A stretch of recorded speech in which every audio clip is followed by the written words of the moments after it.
Assalamualaikum warahmatullahi wabarakatuh. Apa kabar Sobat Agri Indonesia? Semoga sehat selalu ya.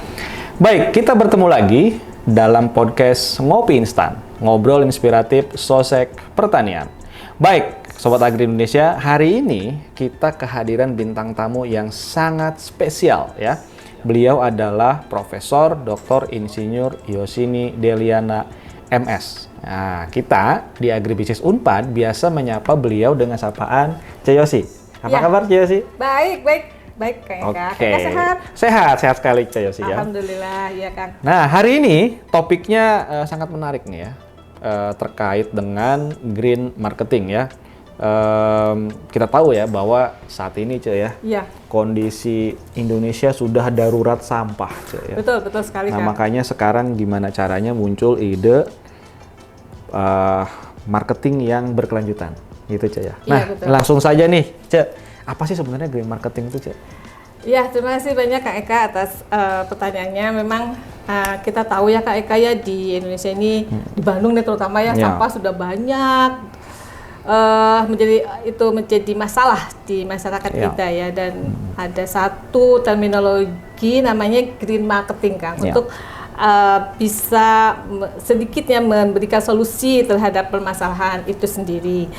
Nah, green marketing itu terminologinya bisa sustainable marketing, bisa ecological marketing, dan banyak lagi terminologi tentang green marketing. Sebetulnya green marketing itu pemasaran yang berkelanjutan Kang.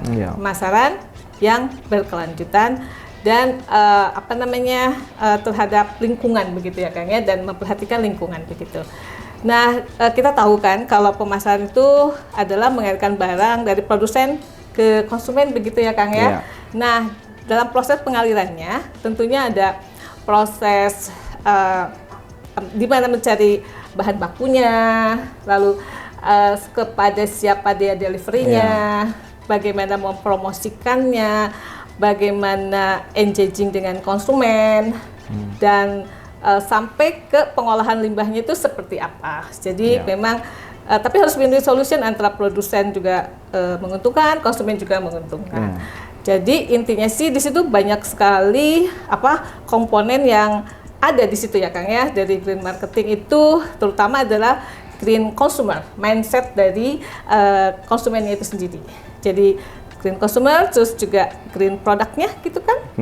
Lalu pasti ada green consumer, pasti ada green producernya juga ya Kang ya. Nah, diantaranya juga menghasilkan, untuk mendelivery itu ada namanya green transportation, dan mengkomunikasikan barang itu sudah sampai atau belum dan lain sebagainya adalah ada green communication. Juga dalam create sesuatu produk juga ada green creativity di situ kan, ada green creativity. Terus juga nanti ada juga bagaimana memanagenya mungkin begitu ya, sehingga zero waste dan lain sebagainya. Lalu kaitannya dengan delivery tadi juga adanya supply chain tadi mungkin ya Kang ya. Jadi bagaimana itu ada green supply chain-nya. Jadi memang dari produsen ke konsumen yang terlibat prosesnya itu harus kaitannya dan lingkungan, dan itu di depannya pakai green gitu kan. Green creativity, green consumers, green everything green. Everything about green Except green sand ya Kang ya. Green sand. Betul Kang. Ini menarik ya. Tapi bagaimana sih kalau di Indonesia perkembangan green marketing itu Cek? Green marketing bagus Kang. Di Indonesia sih sudah mulai maju ya Kang, udah mulai beralih step forward gitu kan, dibandingkan dengan yang dulu. Sebagai contoh banyak sih di konsumen juga sudah mulai ngeh dengan keberadaan green product tadi. Misalnya nih, sekarang tuh waktu di marketplace itu ada organik, beras organik misalnya. Mungkin green producer menganggap bahwa itu sedikit konsumennya. Ternyata itu banyak gitu.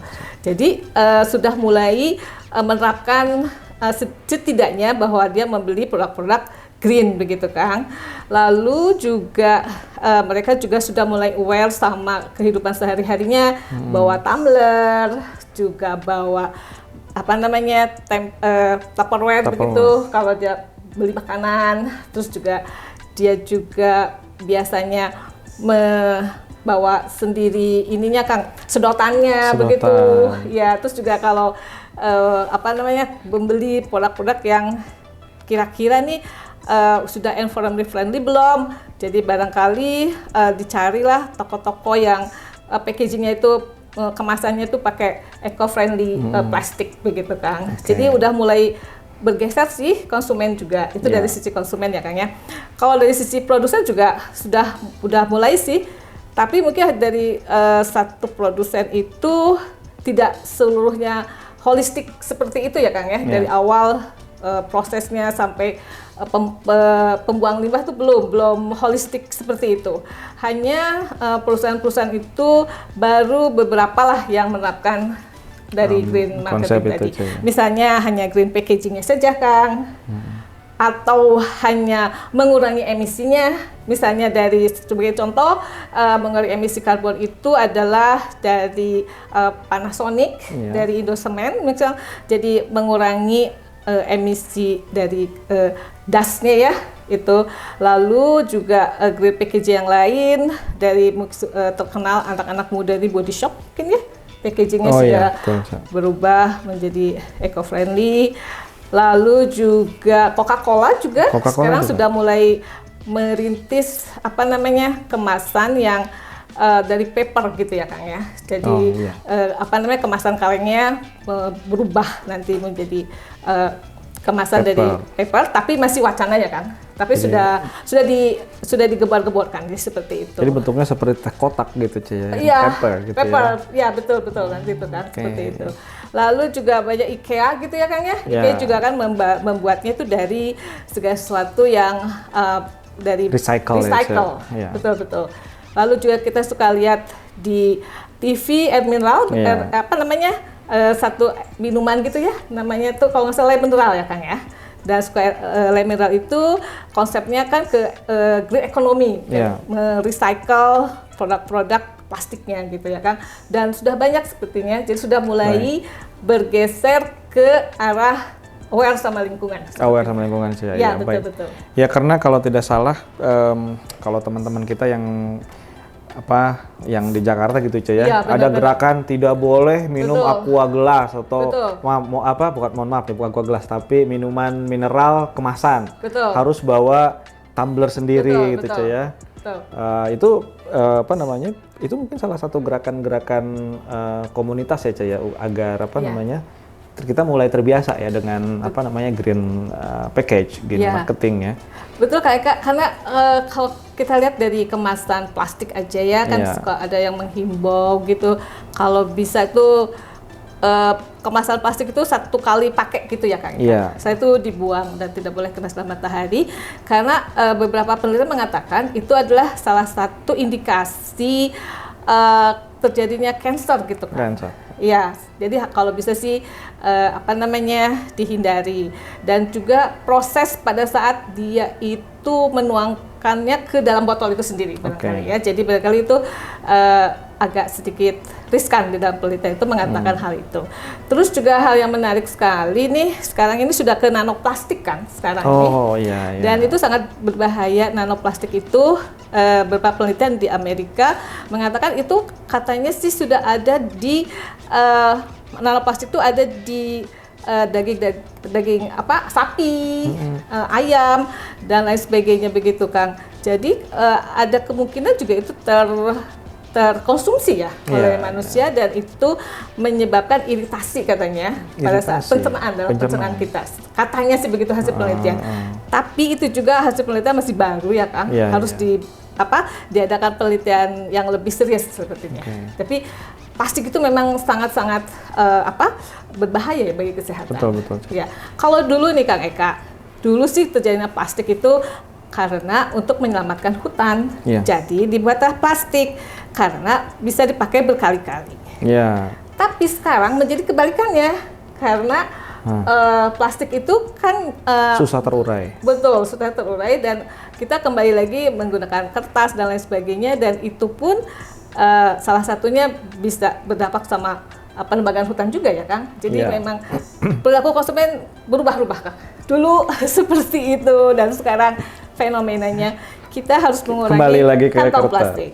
Ya, begitu. Tapi ya itu implikasinya. Iya, implikasinya seperti Permintaan itu. terhadap kertas meningkat, Betul kan? penebangan hutan juga meningkat. Iya, Tapi betul. sebenarnya ya kita kan sekarang istilahnya hutan pun sudah ini Cek ya, oh ini hutan produksi segala macam kan Oh, sebenarnya iya. juga sudah ada pengaturan itu ya Cek. Nah ini untuk konsumen, menurut Cek gimana sih konsumen nih Cek yang kita ajak ke green marketing atau package mereka dari sisi kesiapan konsumen kita gimana Cek? Nah itu Kang, tersegmen sebetulnya ya Kang ya. Kita mungkin mulai dari biasa orang-orang menengah ke atas lah yang mulai Iya. mengkonsumsi bersama itu ya Kang. Beberapa sih penelitian sih kecil-kecilan sih tanya sama mahasiswa gitu ya Kang ya. Sepertinya generasi muda itu sudah mulai lebih bagus pengertiannya terhadap green marketing, green consumer, green product tuh sudah lebih bagus dibandingkan dengan generasi baby boomer, generasi X, Y dan Z itu lebih bagus karena barangkali pengetahuan ya dan informasi mungkin banyak ya Kang ya. Tapi itu pun masih dianggap masih kurang ya Kang ya. Sekitar 45% lah mahasiswa yang sudah mulai dia mengerti bagaimana membuang sampah, bagaimana memilah sampah dengan baik, bagaimana konsep green marketing itu sebetulnya sih kalau dilihat dari generasi muda tuh dari variabel-variabel yang dicari itu baru 45% lah Kang yang sudah mulai lewat di mahasiswa ya Kang ya. Dan masih sedikit sekali mahasiswa yang mengetahui bagaimana sih ada tanda apa sih kalau produk itu green gitu Kang. Masih sedikit sekali pengetahuan tentang itu ya Kang ya.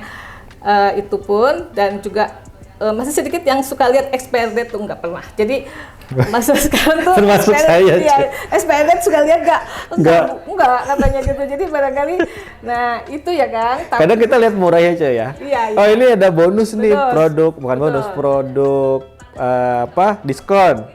Ternyata itu memang penghabisan produk-produk sudah mendekati expired date itu saya. Iya. Oke. Ya, itu pun kan udah agak lebih bagus daripada generasi sebelumnya ya Kang. Iya.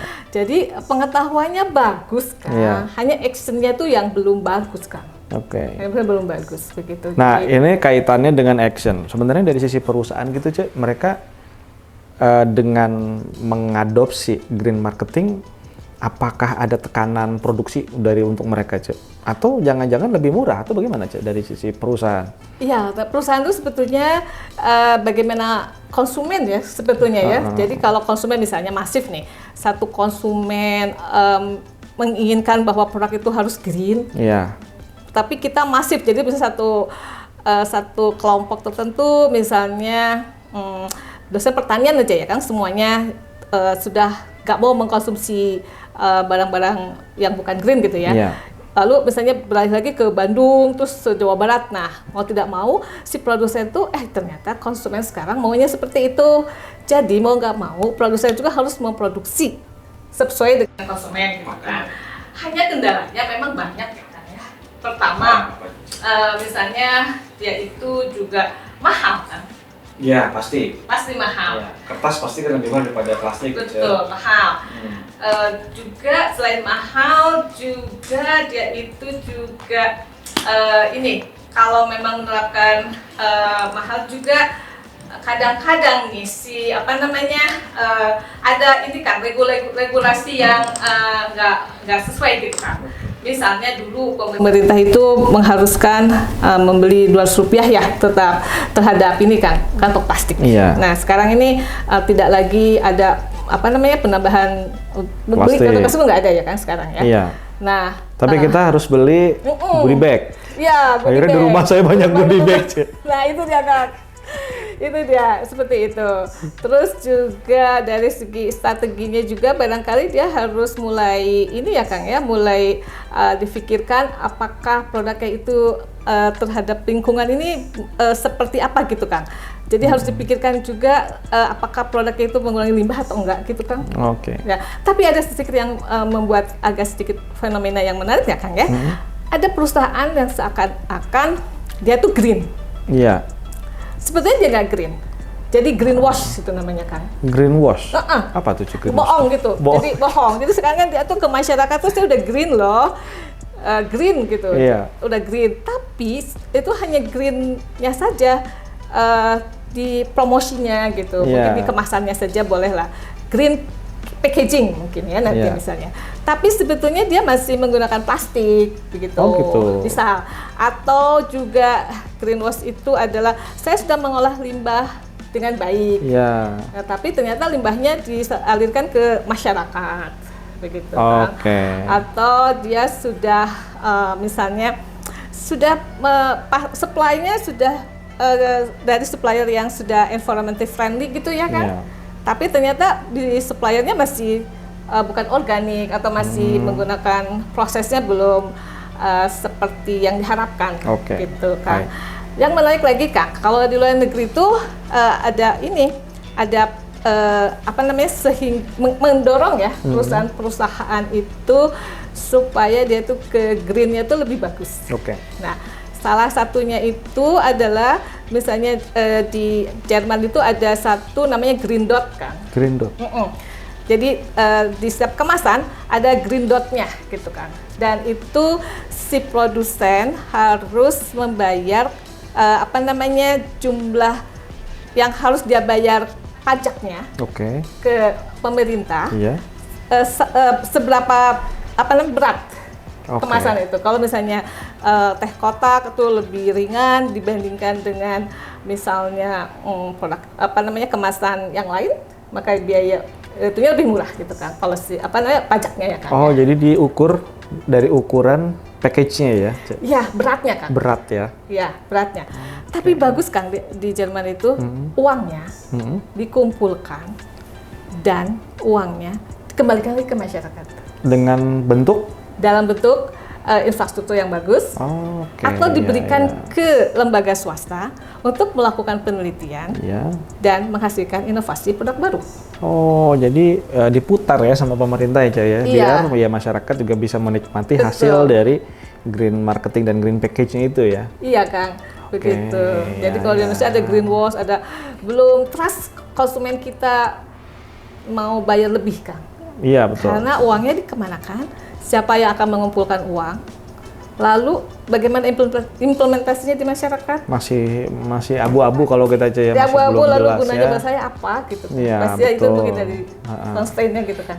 Baik, nah sebenarnya apa sih yang mesti kita lakukan ya dalam hal green marketing ini di Indonesia? Mulai dari mana gitu ya, biar ideal bisa mencapai mimpi besar green marketing itu sebenarnya? Iya Kang, big question juga ya Kang ya. Well, apakah kita mulai dari diri sendiri gitu tuh?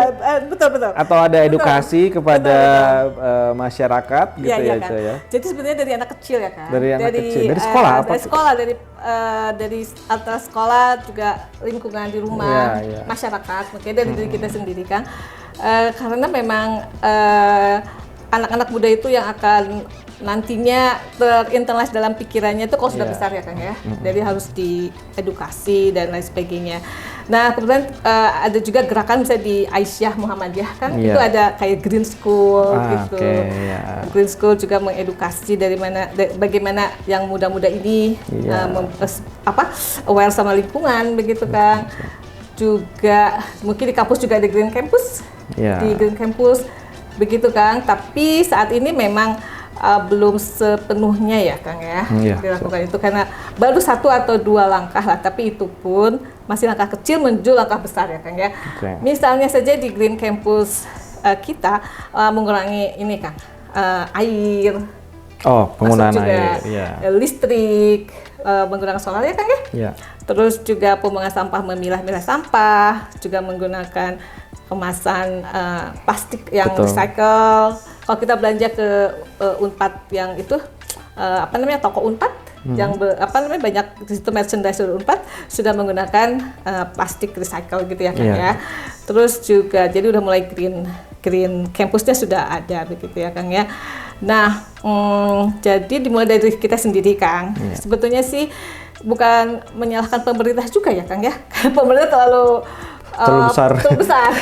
Hanya pemerintah mungkin hanya pemerintah dari kita sendiri sebetulnya. Hanya pemerintah hanya sebagai ujung tombak atau mungkin yang trigger mungkin ya. Sebagai itu dia menghasilkan kebijakan dan juga mengelola keuangannya kan kalau menurut saya. Jadi keuangan yang sudah masyarakat berikan itu, nah diinvest lagi harusnya ke masyarakat. Ya. Misalkan gini yang sederhana, pabrik Indosemen di Cibinong gitu ini kan saya deket nih rumah. Oke. Dia kan pasti besar ya ya itu polusinya segala macam. Betul kan. Mestinya dia ada program CSR, diberikan kepada pemerintah, dikelola. Kira-kira masyarakat perlu apa untuk bisa meningkatkan kesejahteraan mereka gitu ya. Misal masyarakat perkotaan perlu TPA aja, sampah misalkan ya. Harusnya untuk pengelolaan sampah kan sekarang jadi masalah aja ya. Oke lah, sampah kita pilah. Tapi kan ujung-ujungnya ke TPA. Kalau di Bandung teh TPA apa sih? Gebang gitu ya. Itu kalau Bantar Gebang kan di Bekasi lah contohnya gitu ya. Okay. Iya. Ya tetap aja kan digabung ya ya. Jadi seolah-olah apa yang kita lakukan itu ya tidak ini ya. Ya kita udah pilah tapi digabung lagi gitu ya. Nah, mestinya memang harus ada program yang lebih tepat gitu ya mungkin ya untuk green marketing itu ya. Betul. Misalnya dari diri sendiri ya, dipilah dulu dari rumah ya sampah ya kan. Iya. Terus berulang kali nanti setelah dipilah tuh si emang sampahnya ngambilnya harus teratur. Iya benar. Jangan disatukan. Betul. Satu Kota Bandung bagian timur hari Senin sampah organik ya. Iya. Semua organik. Oh ya bagus juga ya bikin jadwal gitu ya Cek. Nanti hari Rabu misalkan organik.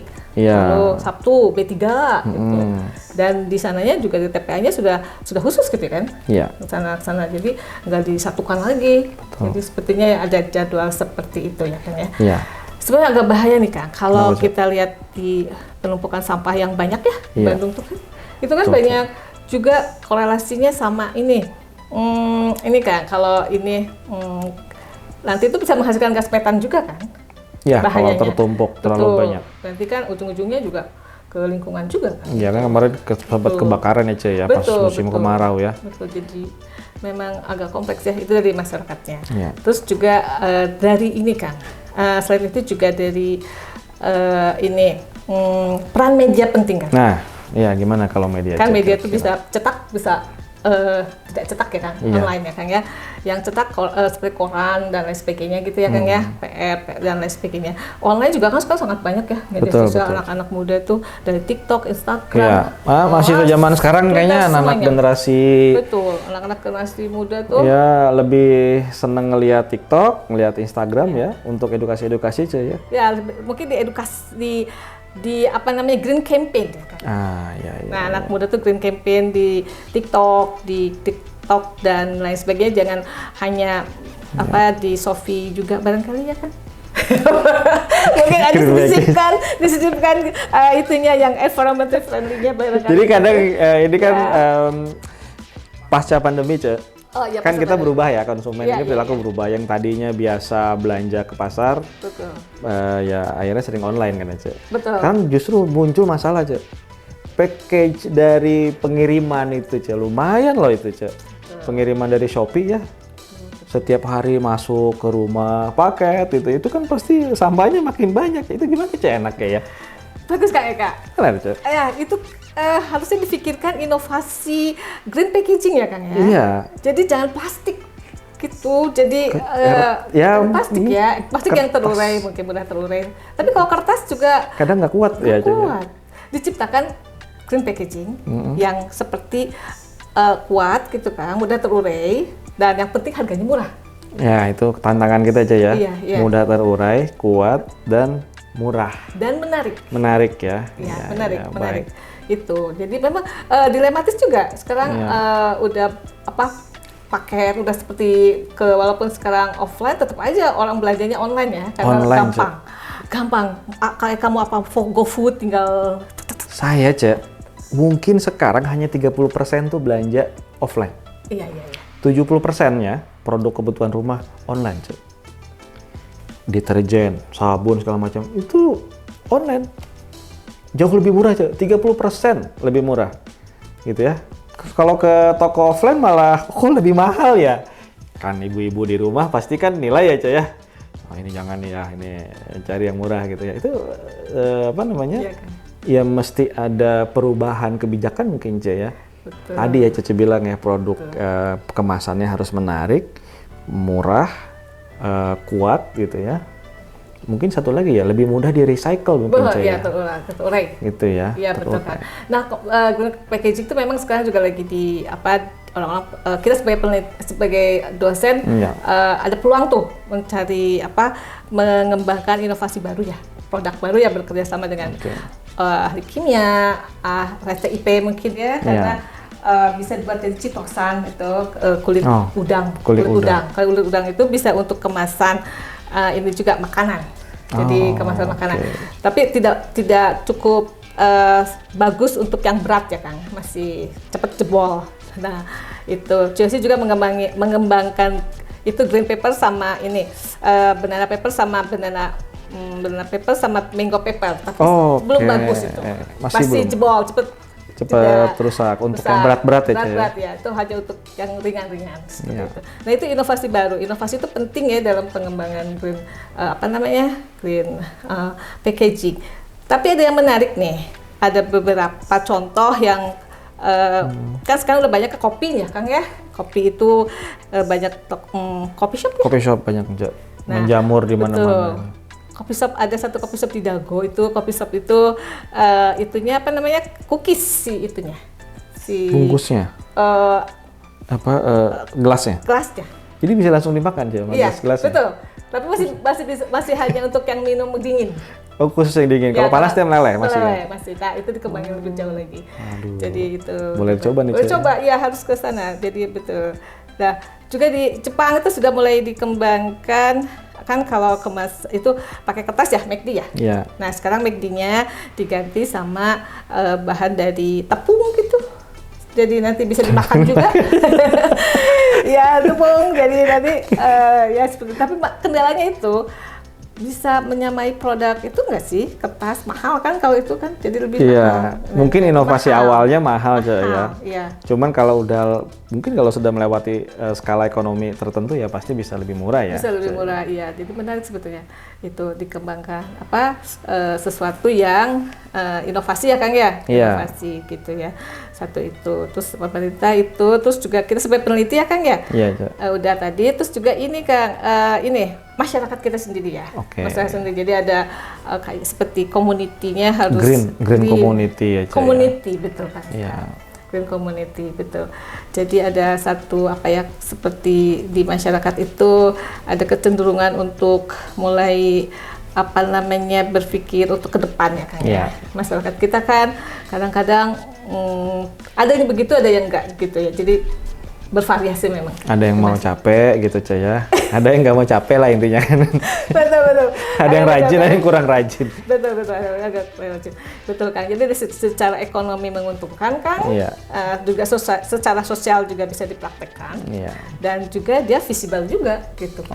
Jadi memang itu pikiran yang big. Ide untuk semua semua kalangan ya kan. Iya. Karena kalau green packaging itu green market itu nggak bisa sendiri. Harus berkolaborasi. Ya, karena kalau sendiri terlalu besar. Itu dia harus kolaborasi berkelanjutan. Ya, Gitu, kuncinya kan? Tadi ya. Kolaborasi berkelanjutan. Betul kan. Apa kira-kira mungkin ada closing statement dari Cece terkait dengan green marketing ini sebelum kita tutup diskusi kita? Baik Kang. Closing statement dari sebetulnya sih mulailah dari diri sendiri. Jadi jangan hanya mengandai-andai bahwa itu akan terjadi green marketing, tapi juga yang penting lagi adalah action, walaupun kecil, tapi action yang kecil itu nantinya akan menjadi besar dan mendunia. Menarik sekali. Hatur nuhun Ceyesi atas sharing informasinya ya. Sama-sama Kak. Menarik sekali ya teman-teman sekalian, Sobat Agri Indonesia. Hari ini pembahasan kita adalah tentang green marketing. Bagaimana caranya kita bisa meningkatkan kesadaran kita nih sebagai konsumen ya, agar bisa berperilaku lebih berkelanjutan. Pada satu sisi itu, sisi lain pemerintah, perusahaan dan juga media juga harus bergerak bersama-sama untuk mensukseskan atau mempercepat ya proses green marketing itu sendiri ya, Ceh, untuk hidup yang lebih baik tentu saja, Ceh, ya. Baik, demikian diskusi kita, Sobat Agri Indonesia, semoga bermanfaat dan bisa memberikan inspirasi baru ya terkait dengan pengembangan pertanian Indonesia. Terima kasih. Salam Ngopi Instan, ngobrol inspiratif sosek pertanian. Assalamualaikum warahmatullahi wabarakatuh. Waalaikumsalam.